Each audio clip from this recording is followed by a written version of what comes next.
नमस्कार, welcome to AJ smart classes. कैसे हैं आप लोग और कैसी चल रही है आपकी पढ़ाई। तो आज हम बात करेंगे मॉडल पेपर 7 कक्षा 8 विषय विज्ञान की। हाँ साथियों, इससे पहले जो विज्ञान विषय के 1 से लेकर जो 6 तक मॉडल पेपर है उनका सॉल्यूशन मैंने करवा दिया है। अगर आपने वीडियो नहीं देखे तो वो भी काफी ज्यादा इंपॉर्टेंट है, क्योंकि साथियों जो आपका बोर्ड परीक्षा का पेपर बनेगा इन्हीं मॉडल पेपर में से बनेगा। तो आप वो 6 वीडियो भी जरूर देख लें डिस्क्रिप्शन में जाकर। आज हम मॉडल पेपर 7 की बात करेंगे साथियों। तो मैं आपको बता दूं, जो कि मैं हर वीडियो में बोलता हूं, कि आपके पेपर स्टार्ट होने वाले 21 मार्च से।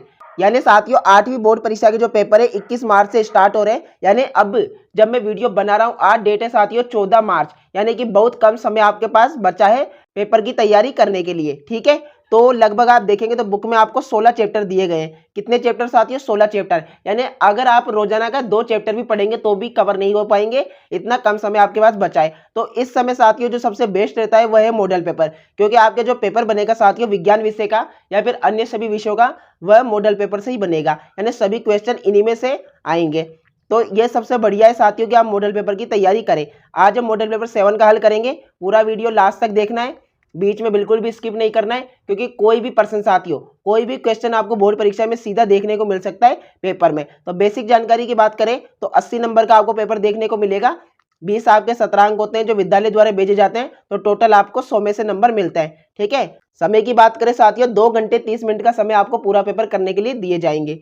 ठीक है, अब बात करते हैं प्रश्न की। एक एक प्रश्न को ध्यान से समझेंगे अच्छे तरीके से।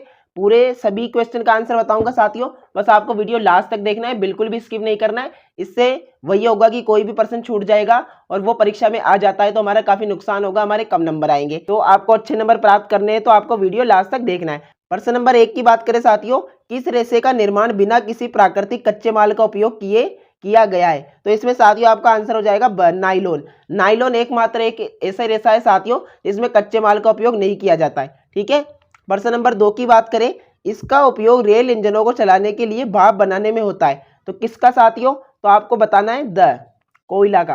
हाँ तो साथियों कोयला का उपयोग किया जाता है रेल इंजनों को चलाने के लिए भाप बनाने में। ठीक है, ओके। इसके बाद प्रश्न नंबर 3 की बात करें, निम्न में से दाह पदार्थ है। तो दाह पदार्थ यानी साथियों जलने वाला पदार्थ कौन सा है? तो इसमें आपका आंसर हो जाएगा लकड़ी।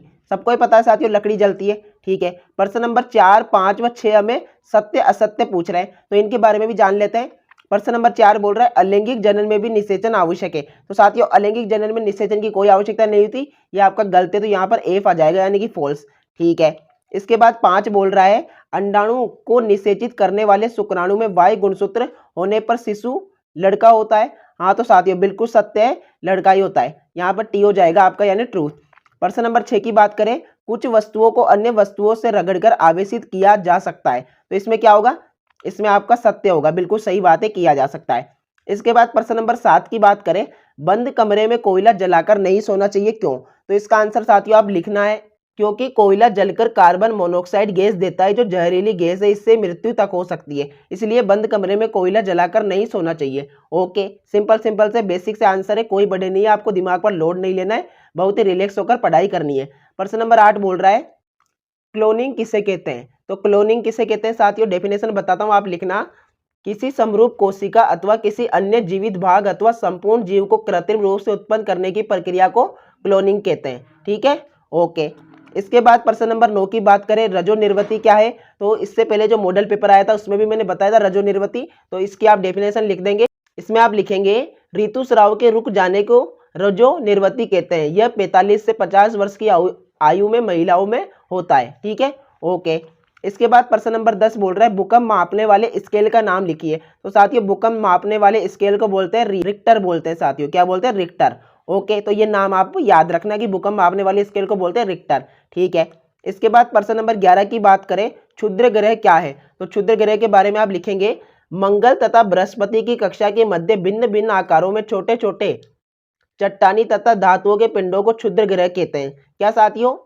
मंगल तथा बृहस्पति की कक्षा के मध्य भिन्न भिन्न आकारों के छोटे छोटे चट्टानी तथा धातुओं के पिंडों को क्षुद्र ग्रह कहते हैं। ठीक है, ओके। इसके बाद हम बात करेंगे प्रश्न नंबर 12 की, जो क्या बोल रहा है, ध्यान से देखना।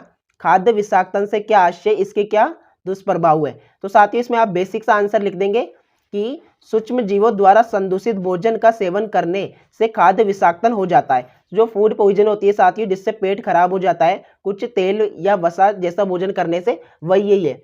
हमारे भोजन में उत्पन्न होने वाले सूक्ष्म जीव कभी कभी विषैले पदार्थ उत्पन्न करते हैं, यह भोजन को विषाक्त बना देते हैं यानी जहरीला।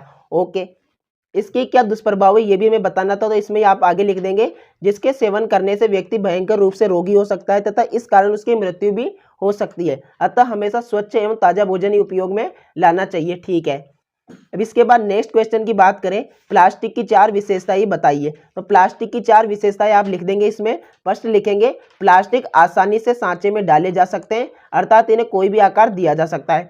सेकंड में लिख देंगे प्लास्टिक का पुनर्चक्रण संभव है, अर्थात इसे पुनः प्रयुक्त किया जा सकता है। थर्ड में लिख देंगे इसे रंग सकते हैं तथा पिघला सकते हैं। फोर्थ में लिख देंगे प्लास्टिक विद्युत का कुचालक है। ओके, सिंपल बेसिक से 4 आपके इसमें विशेषताएं हो जाएगी।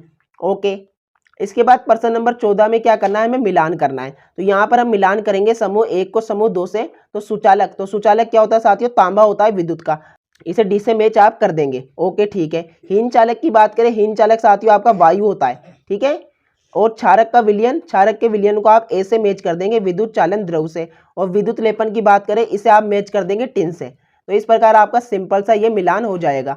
ओके, इसके बाद प्रश्न नंबर 15 की बात करें जिसमें हमें क्या करना है, सत्य सत्य बताना है। तो यहाँ पर अ बोल रहा है पृथ्वी का वह भाग जहाँ सजीव पाए जाते हैं भूमंडल कहलाता है। तो ये साथियों बिल्कुल हमारा गलत हो जाएगा, क्योंकि पृथ्वी का वह भाग जहाँ सजीव पाए जाते हैं वो जैवमंडल कहलाता है, भूमंडल नहीं। भूमंडल तो वह कहलाता है साथियों जहाँ पर भूमि होती है। तो ये आपका असत्य हो जाएगा। ठीक है, इसके बाद ब बोल रहा है भारतीय विशाल गिलहरी का नाम विशन है।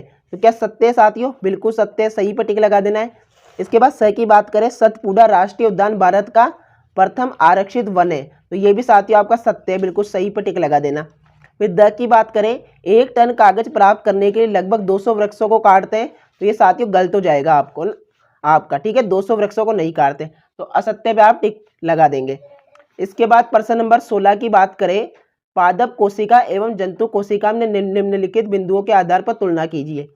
कोशिका भित्ति, केंद्रक, कोशिका द्रव्य और रिक्तिका।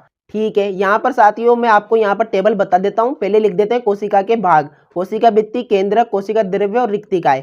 पादप कोशिका में लिखेंगे कोशिका भित्ति उपस्थित होती है, जंतु कोशिका में अनुपस्थित होती है। केंद्रक साथियों कोशिका भित्ति के पास होता है और जंतु कोशिका में मध्य में होता है। कोशिका द्रव्य की बात करें साथियों, पादप कोशिका में उपस्थित होता है, जंतु कोशिका में भी उपस्थित होता है। और रिक्तिकाएं की बात करें साथियों, उपस्थित होता है और जंतु कोशिका में अनुपस्थित होता है। ठीक है, इसके बाद हम प्रश्न नंबर 17 की बात करते हैं, 2 चुंबकों के मध्य किस प्रकार बल कार्य करता है समझाइए। तो किस प्रकार करता है साथियों, मैं आपको स्क्रीन में बताता हूँ, आप लिखना है इसमें। हम जानते हैं कि 2 चुंबकों के समान ध्रुव एक दूसरे को प्रतिकर्षित करते हैं तथा असमान ध्रुव एक दूसरे को आकर्षित करते हैं। अतः यह भी सामान्य बल खींचते व धक्के देने के अनुरूप है, किंतु यह बल बिना संपर्क में आए कार्य कर सकता है। अतः यह एक प्रकार का असंपर्क बल है। इसी प्रकार लोहे व चुंबक के मध्य कार्यरत बल भी असंपर्क बल होगा। ओके ठीक है, यह आंसर आप लिख देना, इसे 1-2 बार पढ़ना, बहुत ही सिंपल है, कोई ज़्यादा कठिन नहीं है। प्रश्न नंबर 18 की बात करें, मशीनों में स्नेहक का प्रयोग क्यों किया जाता है। तो इसमें आप लिख देंगे स्नेहक 2 सतहों के मध्य एक पतली परत के रूप में फैल जाता है। अब गति सतह व स्नेहक की परत के मध्य होती है, जिससे सूक्ष्म घर्षण आर्द्र घर्षण में बदल जाता है। इसलिए क्या साथियों, हम स्नेहक का प्रयोग करते हैं। आपने भी देखा होगा जब गाड़ियों के टायर वगैरह इनको घुमाने में भी इसका प्रयोग किया जाता है। प्रश्न नंबर 19 हमें बोल रहा है शोर प्रदूषण को सीमित रखने के 4 उपाय, यानी साथियों शोर कम करने के उपाय बताना है सिंपल सा। तो आप इसमें नंबर 1 पे लिख देंगे रेडियो, टेलीविजन, टेप रिकॉर्डर आदि की ध्वनि की प्रबलता कम रखनी चाहिए।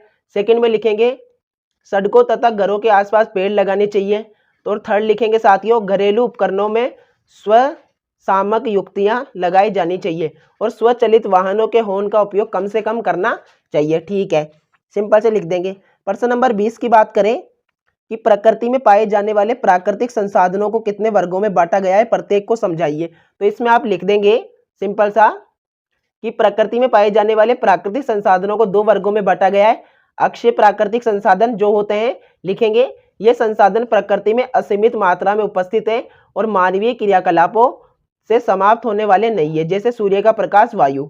और फिर है समाप्त होने वाले प्राकृतिक संसाधन, जिसमें है प्रकृति में इन स्रोतों की मात्रा सीमित है, ये मानवीय क्रियाकलापों द्वारा समाप्त हो सकते हैं। इन संसाधनों के उदाहरण है वन, वन्यजीव, खनिज, कोयला, पेट्रोलियम, प्राकृतिक गैस आदि। ठीक है, ओके। तो साथियों आप इसमें नीचे आएंगे तो प्रश्न नंबर 21, 22 और नीचे आएंगे तो 23, 23 के बाद साथियों 24 और 24 के बाद 25, यानी कि आपको टोटल 1 से लेके 25% देखने को मिलेंगे आपकी बोर्ड परीक्षा के पेपर में। इसमें से मैंने 1 से लेके 20 तक आपको हल करवा दिए हैं, बच्चे ओनली फॉर 5%। तो साथियों इन्हें आप कोशिश करना, आप इन्हें अच्छे तरीके से हल करना, आपको आंसर मिल जाएंगे। अगर फिर भी अगर आपको इनके आंसर ना मिले तो कमेंट बॉक्स में मुझे लिख दे, मैं आपके लिए इनके आंसर जल्द ले आऊँगा। अगर आपको ये पीडीएफ भी कक्षा 8 से संबंधित अन्य पीडीएफ चाहिए तो इसके लिए आपको क्या करना है, डिस्क्रिप्शन ओपन करना है, वहाँ पर आपको लिखा होगा पीडीएफ प्राप्त करने हेतु व्हाट्सएप ग्रुप में ऐड हो। तो आप हमारे व्हाट्सएप ग्रुप में ऐड हो जाइए, आपको मेरे द्वारा वहाँ पर कक्षा 8 से संबंधित सभी पीडीएफ दे दिए जाएंगे। ठीक है, तो धन्यवाद। जय हिंद जय भारत। ऐसे वीडियो देखने के लिए आपको चैनल को सब्सक्राइब करना है और बेल आइकन को प्रेस करना है। उससे क्या होगा साथियों कि जैसे ही कोई भी वीडियो आएगा हमारा आपकी पढ़ाई से संबंधित, तो आपको सबसे पहले नोटिफिकेशन मिल जाएगा। धन्यवाद। जय हिंद जय भारत। वीडियो पसंद आए तो वीडियो को लाइक करें, चैनल को सब्सक्राइब करके बेल आइकन को प्रेस करें। धन्यवाद। जय हिंद जय भारत।